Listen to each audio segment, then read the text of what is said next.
Edward, a skilled carpenter, spent his days working in his small, quiet workshop, but despite the calmness, something inside him felt unsettled.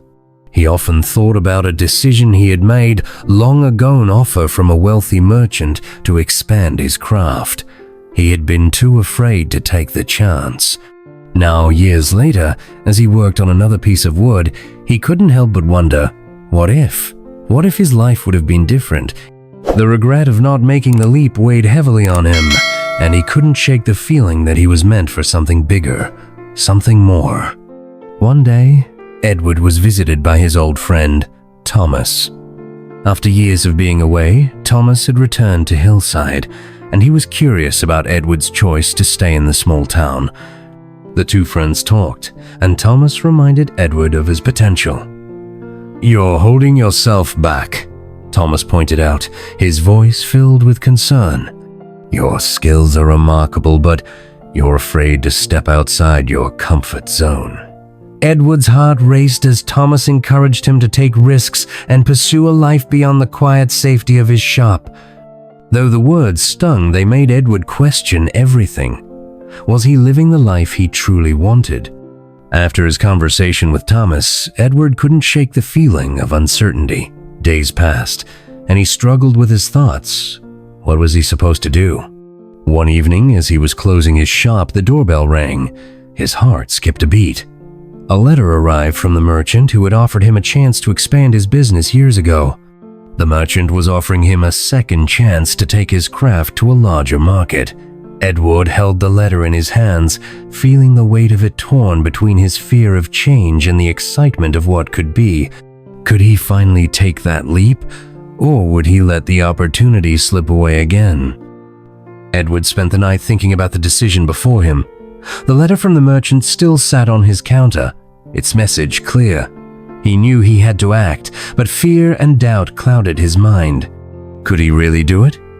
For years, he had lived a quiet life, content with his small shop and routine. But now he realized that the comfort he had found in his routine was also a prison. A prison. He wondered if he had been too afraid to chase something bigger, something more. He held the letter in his hands again, feeling its weight, thinking about the opportunity to change his life. Was he really ready to embrace the unknown? The next morning, Edward woke up with a decision still weighing on him. He tried to focus on his work, but his hands felt restless, shaking, as though they knew the weight of the choice he faced. The idea of expanding his business terrified him. What if he failed? What if he couldn't keep up with the demands? The fear of the unknown gnawed at him, sinking deeper with each passing minute, and the comfort of his old life seemed so much safer. Safer.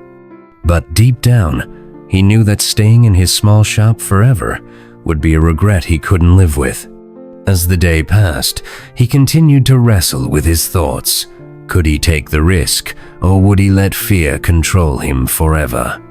One afternoon, Thomas returned to Edward's workshop, concerned about his friend's indecision. He could see the inner conflict in Edward's eyes, the same uncertainty that had kept him from taking risks for so long. It was clear to Thomas. "You've been holding yourself back," he said, his voice filled with urgency. Thomas reminded Edward that it wasn't about his skill, it was about his willingness to risk something for a chance at a bigger future. He spoke of the people he had seen talented, yes, but afraid to leave their comfort zones, letting fear keep them small. Small! As Thomas spoke, Edward began to realize the truth in his words. Was he really going to let his fear control him forever? Or was he ready to live a life of purpose instead of regret? The next morning, something inside Edward clicked. The fog of indecision began to clear, and for the first time in a long while, he felt a sense of clarity, a calm, like the calm before a storm. The letter from the merchant still sat on the table, waiting for him to act. Edward realized that staying in the safety of his small workshop had been holding him back. His hands trembled as he reached for the letter, a moment of hesitation, but this time it was different. He knew what he had to do. With a steady hand, he wrote his response. "Yes, I'm ready to take the leap. The words felt final. He had finally made his decision.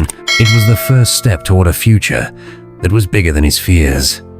After sending the letter, Edward found himself in a strange limbo. He had made the decision to expand his business, but the uncertainty of the future still hung over him, looming like a shadow that wouldn't leave. The workshop that had once been his world now felt too small, and the idea of managing something larger terrified him. Would he lose control?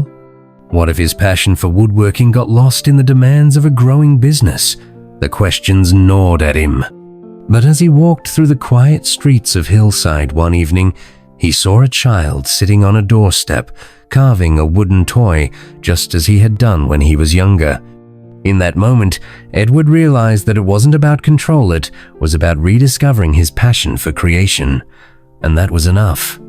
Edward's decision to expand his business began to take shape.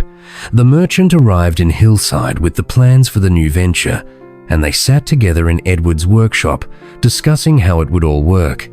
Edward was overwhelmed by the details, new hires, larger orders, modernizing his equipment, his mind racing with the weight of it all.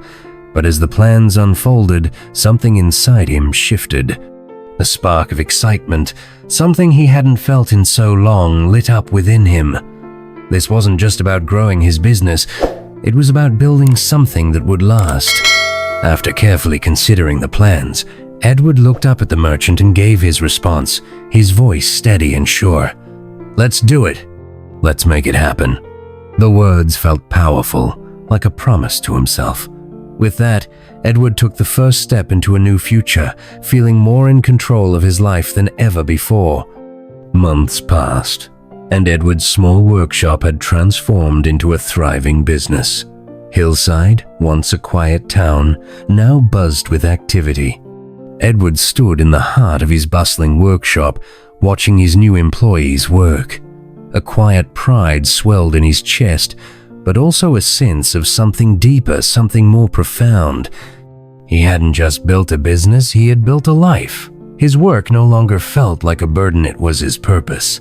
One evening, after a long day, Thomas visited. He stood in the doorway, proud of his friend's success. Edward smiled, wiping the sweat from his brow, and replied, "I didn't know if I could, but I had to take the leap." The words felt heavier now, filled with the weight of everything he had overcome. As they spoke, Edward realized that the only regret he had was not making the decision sooner.